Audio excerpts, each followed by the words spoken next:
Ya, selamat malam semua. Hari ini kami akan menyampaikan tentang penerapan manajemen perubahan di PT XYZ.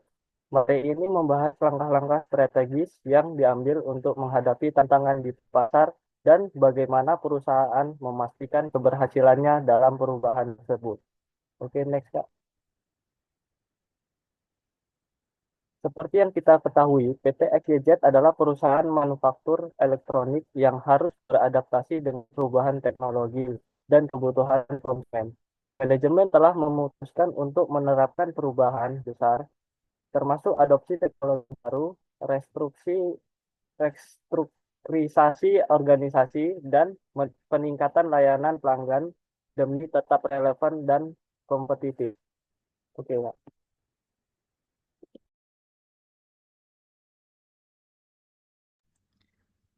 Tantangan yang dihadapi, yang pertama penolakan terhadap perubahan, yaitu banyak karyawan yang merasa tidak nyaman dengan perubahan besar. Mereka cemas kehilangan kendali atas sistem yang telah dikenal. Hal ini menciptakan resistensi atau hambatan dan memperlambat proses adopsi teknologi. Kemudian tantangan yang kedua, komunikasi yang tidak efektif, yaitu informasi dari manajemen terkait perubahan kurang jelas. Karyawan merasa kebingungan tentang tujuan dan manfaat perubahan. Kurangnya komunikasi yang transparan meningkatkan kecemasan. Tantangan yang ketiga, pengelolaan SDM. Di antaranya perlu investasi besar untuk pelatihan karyawan agar mereka dapat beradaptasi dengan teknologi baru. Beban kerja karyawan selama masa transisi tidak merata, menciptakan tekanan tambahan. Langkah-langkah manajemen yang diambil adalah yang pertama, analisis lingkungan, yaitu manajemen melakukan analisis SWOT untuk memahami kekuatan, kelemahan, peluang, dan ancaman perusahaan. Yang kedua, analisis ini menjadi dasar bagi langkah-langkah strategis yang diambil. Yang kedua, perencanaan dan implementasi. Proses bisnis didesain ulang untuk mengintegrasikan teknologi baru dan meningkatkan efisiensi. Pelatihan intensif diberikan kepada karyawan untuk meningkatkan kompetensi mereka dalam teknologi baru. Yang ketiga, komunikasi transparan. Manajemen menyelenggarakan pertemuan rutin, mengirim email, melakukan sesi pelatihan. Tujuannya adalah memastikan semua karyawan memahami tujuan perubahan dan manfaatnya. Sesi feedback atau imbal balik juga dilakukan untuk mendengar kekhawatiran karyawan. Langkah keempat, pendampingan dan dukungan. Tim pendamping disediakan untuk membantu karyawan beradaptasi. Ruang untuk umpan balik diberikan agar karyawan merasa didukung.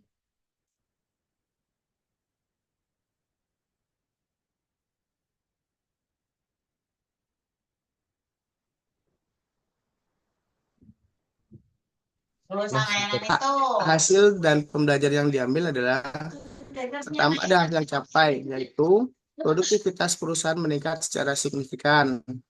Yang kedua adalah biaya operasional berkurang berkat efisiensi yang lebih baik. Dan yang ketiga adalah kepuasan pelanggan meningkat melalui layanan yang lebih baik.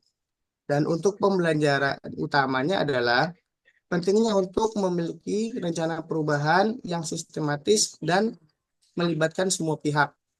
Keterbukaan informasi juga sangat penting untuk mengurangi resistensi. Dan yang ketiga adalah pengembangan keterampilan karyawan yang mana merupakan investasi jangka panjang yang krusial. Dari manajemen PT XYZ ini, kunci keberhasilannya adalah satu, komunikasi yang efektif, di mana transparansi informasi mengurangi ketakutan dan meningkatkan keterlibatan karyawan. Yang kedua, meningkatkan kompetensi SDM, di mana pelatihan berkelanjutan memastikan karyawan memiliki kemampuan yang relevan untuk mendukung perubahan. Yang ketiga adalah kepemimpinan visioner, di mana pemimpin yang mendukung dan memotivasi tim akan mempercepat adaptasi perubahan tersebut. Yang keempat adalah adaptasi teknologi yang tepat. Teknologi yang sesuai dengan kebutuhan organisasi meningkatkan efisiensi dan daya saing. Yang kelima, keterlibatan karyawan, di mana keterlibatan karyawan sangat diperlukan untuk partisipasi karyawan dalam perencanaan dan pelaksanaan perubahan, menciptakan rasa memiliki. Mau ngapain sih Gazal? Analisis strategi dari PT XYZ. 1. Diversifikasi. PT XYZ berinovasi dengan produk berbasis teknologi terbaru agar tetap relevan dengan kebutuhan pasar. 2. Diferensiasi.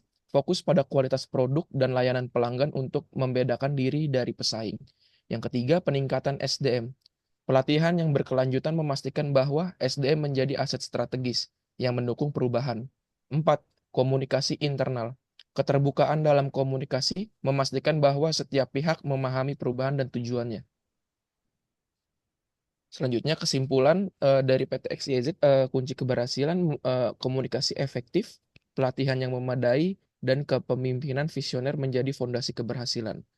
Yang kedua, hasil utama, implementasi teknologi berjalan lancar, produktivitas dan daya saing yang meningkat. Yang ketiga, pelajaran perubahan membutuhkan strategi yang terfokus dan dukungan menyeluruh dari semua pihak di perusahaan.